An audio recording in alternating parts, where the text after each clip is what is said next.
Generations by Kim Admizio. Somewhere, a shop of hanging meats, shop of stink and blood, block and cleaver. Somewhere, an immigrant, grandfather, stranger with my last name.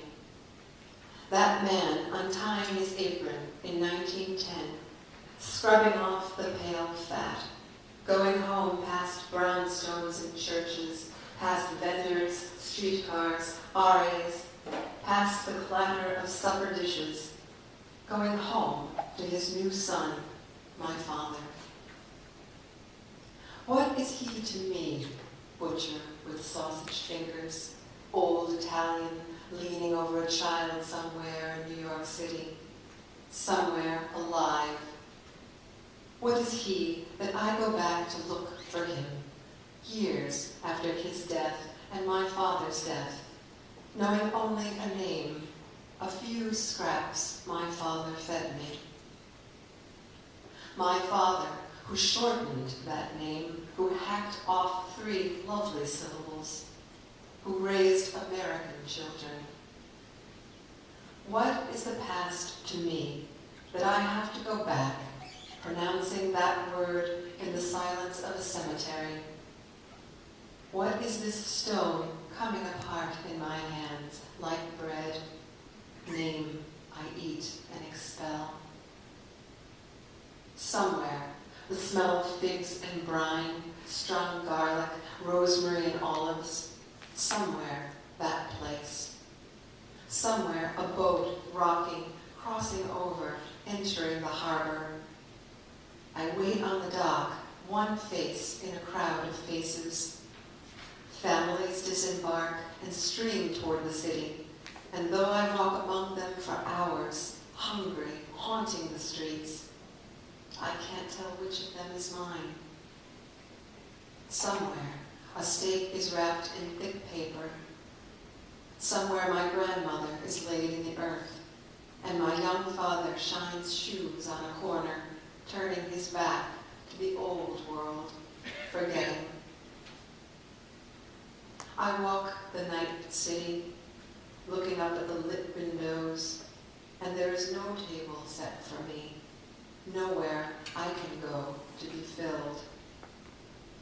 This is the city of grandparents, immigrants, arrivals, where I've come too late with my name and empty plate. This is the place.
not like the brazen giant of Greek fame, with conquering limbs astride from land to land. Here, at our sea-washed sunset gates shall stand a mighty woman with a torch, whose flame is the imprisoned lightning, and her name, Mother of Exiles. From her beacon hand glows world-wide welcome. Her mild eyes command the air-bridged harbor that twin cities frame. Keep, ancient lands, your storied pomp, cries she with silent lips. Give me your tired, your poor, your huddled masses yearning to breathe free. The wretched refuse of your teeming shore. Send these, the homeless, tempest-tossed, to me. I lift my lamp beside the golden door.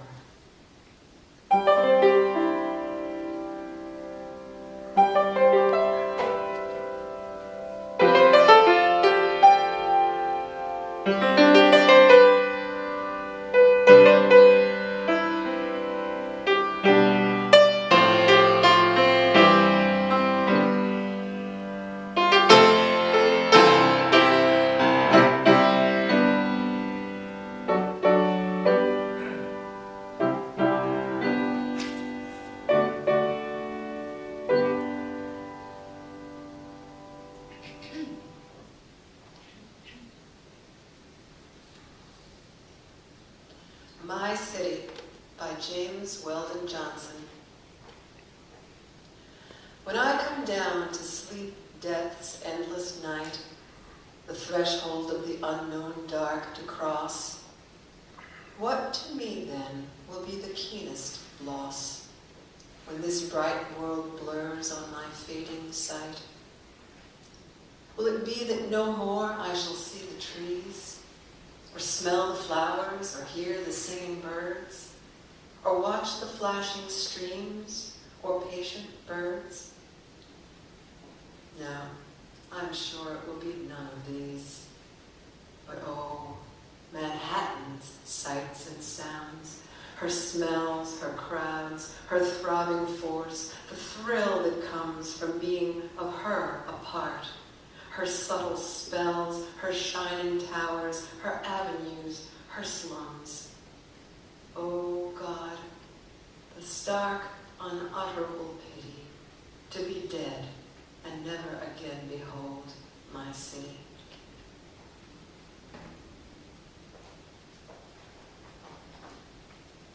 Big Apple. You have taken and turned my soul to your rhythm that raps, to wheels that roll, and saggers that swagger and stroll over manhole, pothole, grates and curbs, to sudden breaks and beeps and swerves. You explode excitement in my face and twirl me on rising floors. I cling and kiss your puckered heart, siren red right to the core. You shoot your seeds on steamed concrete, expanding growth and vertigo as buildings sprout like thieving weeds. Your cash is fast, your space is packed. Privacy costs or is lost to rentals, roaches, rushing rats, squatters' squares, screaming cats. 1,000,000 souls disposed or sold or sucked inside your sidewalk cracks. As bundled bills change twitchy hands to cover another trillion tracks on your overplotted pavement plan. One sound bite can strike a star that hides within as seed, till juice and skin and flesh alight.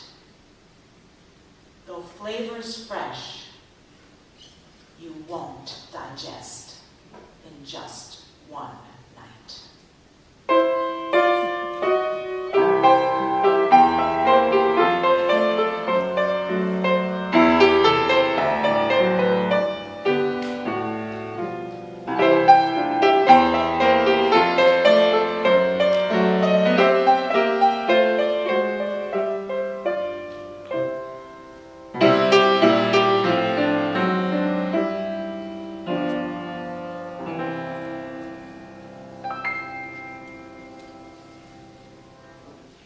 Jazzonia by Langston Hughes. O silver tree, O shining rivers of the soul. In a Harlem cabaret, 6 long-headed jazzers play. A dancing girl whose eyes are bold lifts high a dress of silken gold. O singing tree, O shining rivers of the soul. Were Eve's eyes in the first garden just a bit too bold? Was Cleopatra gorgeous in her gown of gold? O shining tree, O silver rivers of the soul.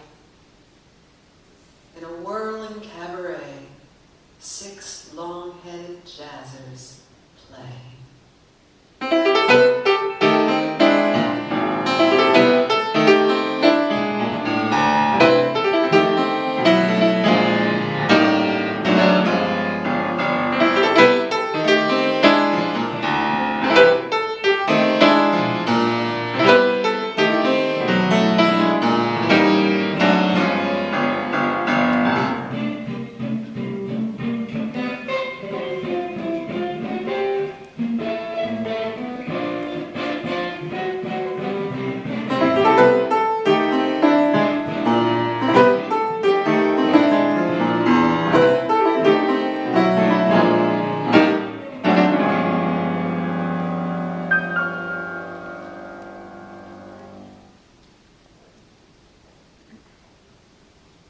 George Washington Bridge by John Chardy.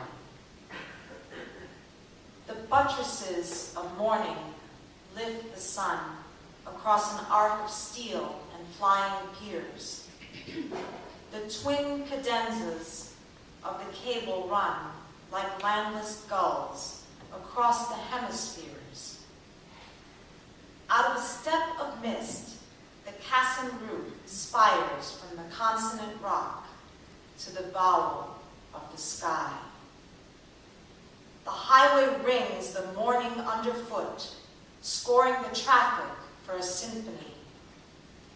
And arc and piers and highway soar from steel into a swinging web of flying sound.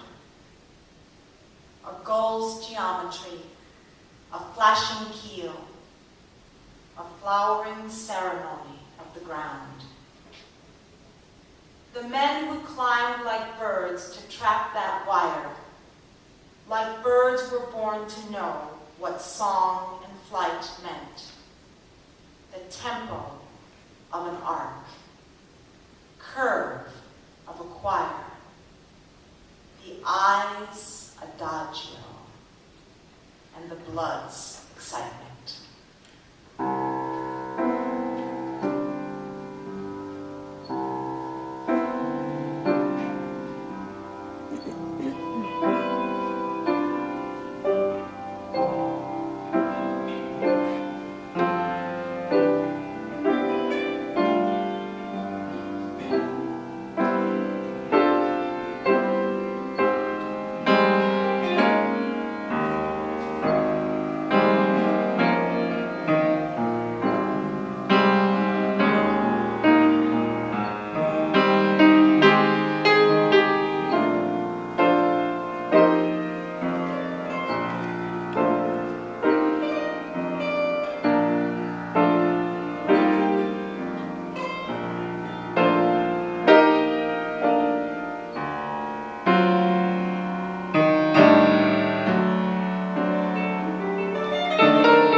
Central's tattered vault, maybe half a dozen electric stars still lit, one saxophone blew, and a sheer black scrim billowed over some minor constellation under repair.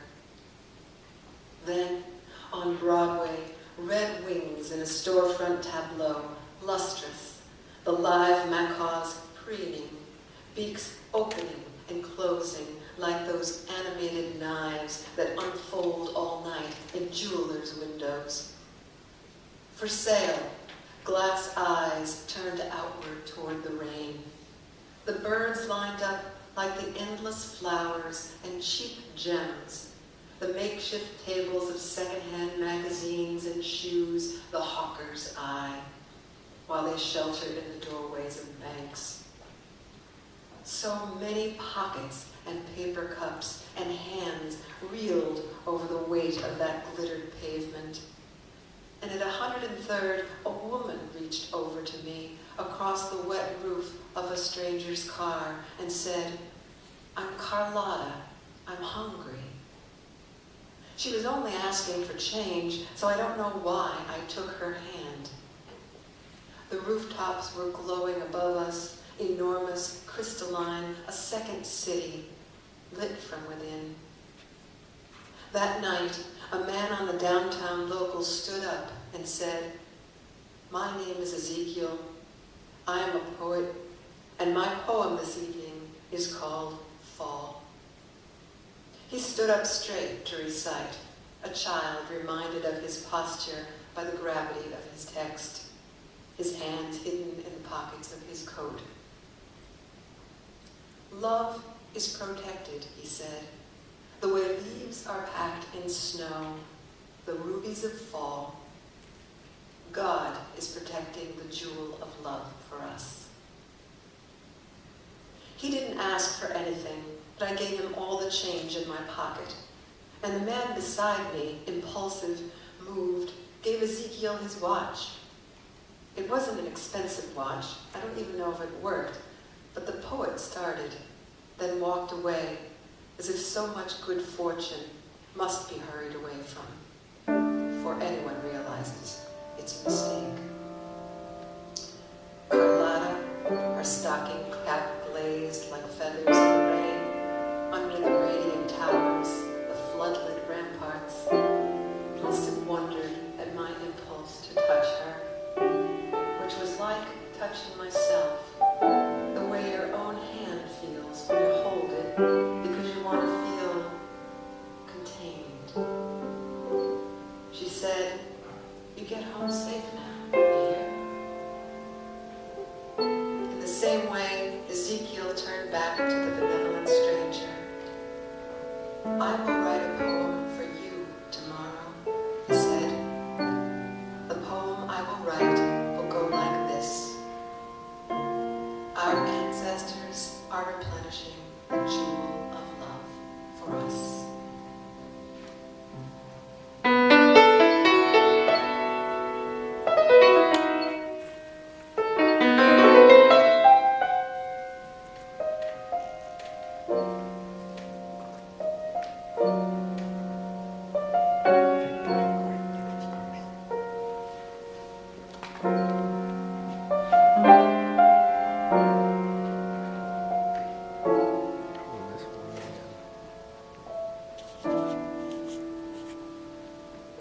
September 1st, 1939, by W.H. Auden.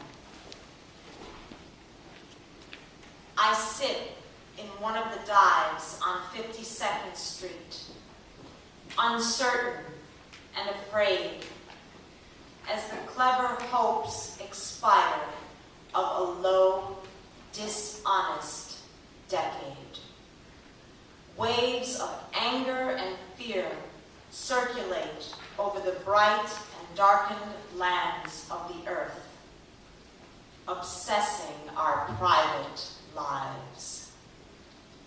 The unmentionable odor of death offends the September night.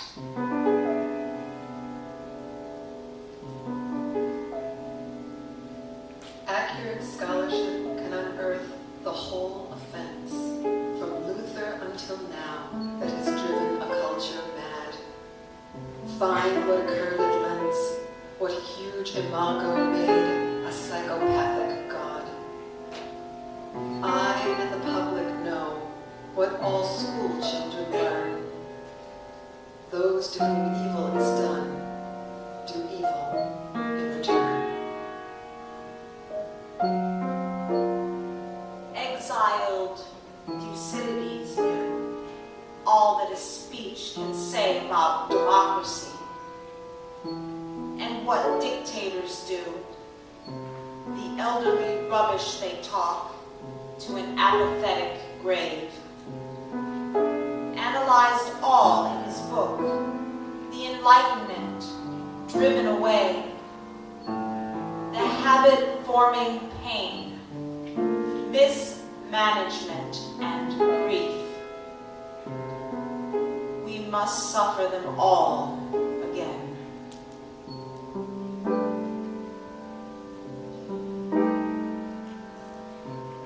Into this neutral air where blind skyscrapers use their full height to proclaim the strength of a collective man. Each language pours its vain, competitive excuse. But who can live for long in a euphoric dream? Out of the mirror they stare, imperialism's face and the international wrong.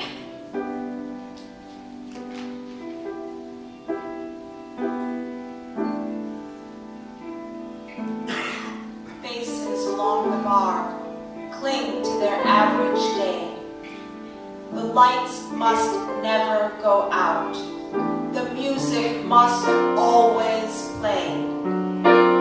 All the conventions conspire to make this fort assume the furniture of home, lest we should see where we are, lost in a haunted wood, children afraid of the night, who have never been happy or good.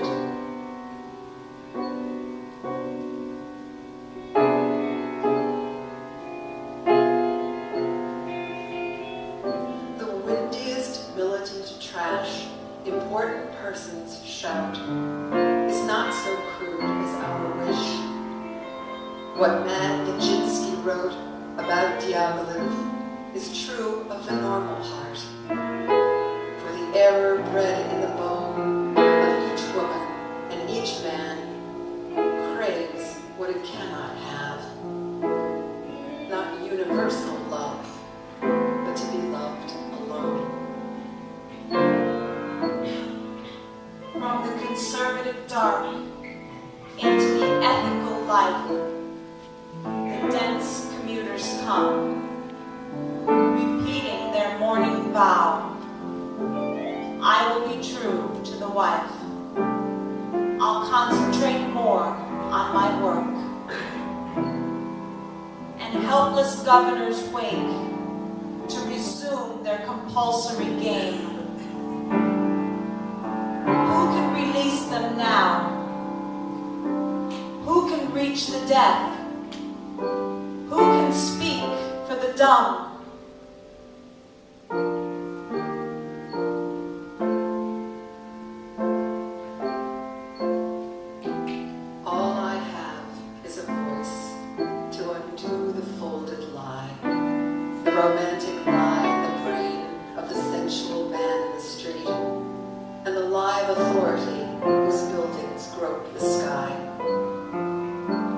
Such thing as the state, and no one exists alone. Hunger allows no choice to the citizen or the police.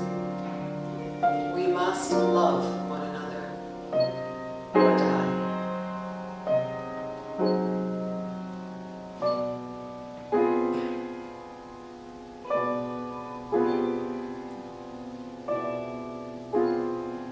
Defenseless under the night, our world in stupor lies. Yet dotted everywhere, ironic points of light flash out wherever the just exchange their messages. May I, composed like them, of arrows and of dust, beleaguered by the same negation and despair, show an affirming flame.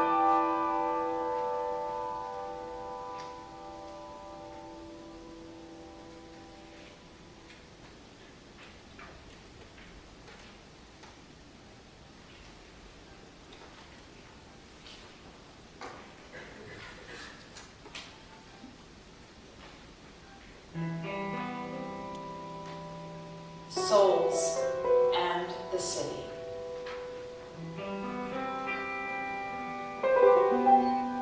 Footsteps that follow me have gone before me through certain avenues where souls on the sidelines sit with cupped hands, outstretched enough to the thoroughfare for contributions from those who care. This is our land, these paved ways, impatient and peopled with souls seeking some sort of asylum. Insane, you say? Addicted? Evicted, cornered, convicted.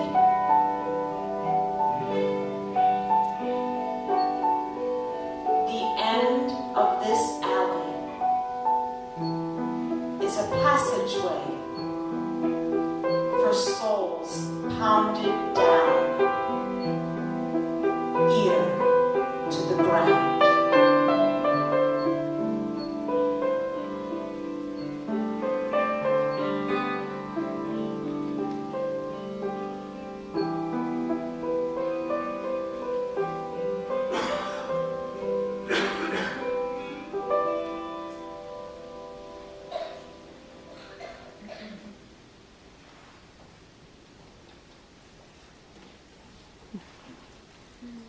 Unfallen. I was happy, happy, happy, happy, happy. Philippe Petit, upon completing his high wire walk between the Twin Towers, August 4th, 1974. The day he tossed his line across and tricked heaven was not a day like all his other days. Walking tight along the wire, he kissed the world's abyss, charmed the wind into thinking he had wings he could ride if his ordinary legs should fail. He asked the sun to hide its eye, so the eyes in the canyon looking up could see him against the sky. So a young god eclipsed an old for an hour, less than a sixth of one day's rise. No one would remember the weather of that day. All they would recall is the fall the small man dared and delayed. How the towers swayed, and after his mad dance, how still they stayed.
of the depths, 110 stories high, we cry to you, O Lord. Death, a cruciform shadow, iron to the lodestone of glass and steel.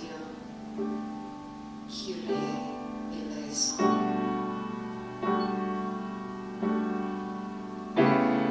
Beneath the wrath of fire, half a mile above the earth, men and women reign upon the pavement. My cup runneth over. A voice answers the telephone that rings in its sky-bound hell. Why have you forsaken me?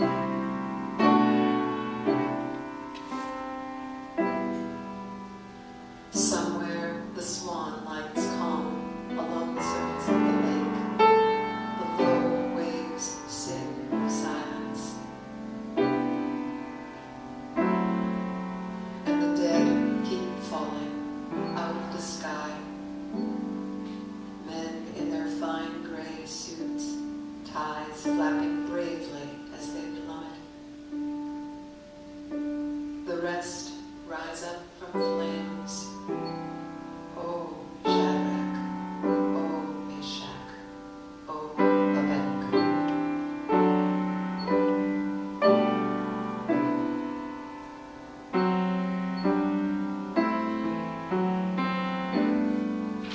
God so loved the world, this world of fireball and ash, in love with its own death.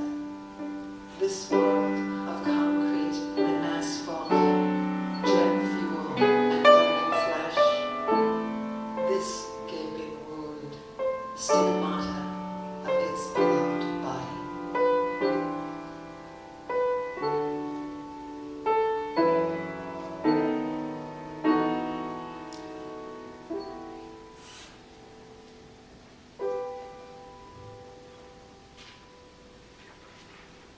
In the silence, we are dust.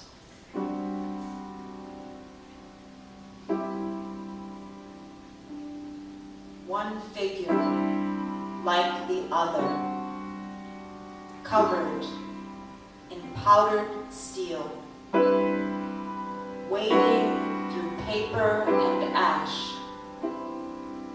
to begin the aftermath.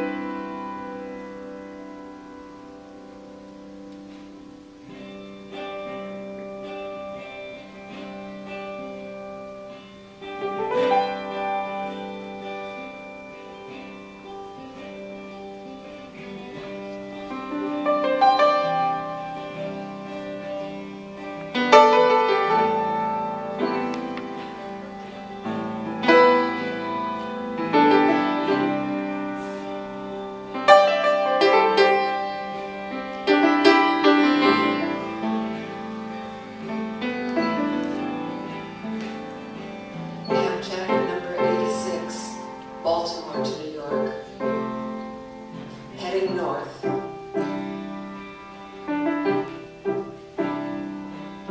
We track the coast past trees and rivers, green diamonds, bleak tract housing, empty and dead, of men and women and their little lives.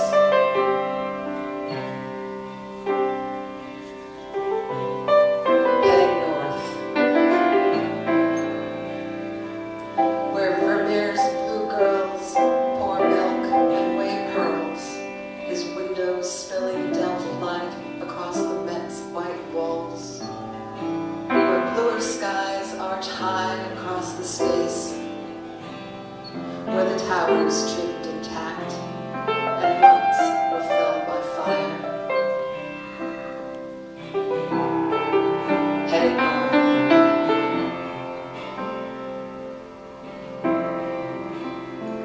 We pass mothers, the brown children of Elizabeth, who race beneath the arching spray in the city park, their mouth shouts inaudible above the steady glitch and thrum.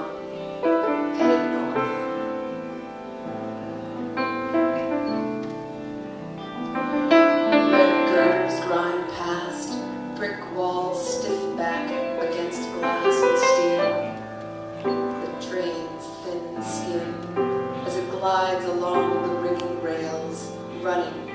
guiding us north. White and black and free as any beings ever are above ground, past plots where the dead lie in neat rows, past shacks and factories, junkyard heaps and plastic playhouses, doorless cars teetering in the top. Once I saw a woman, solitary, framed in the dirty paint,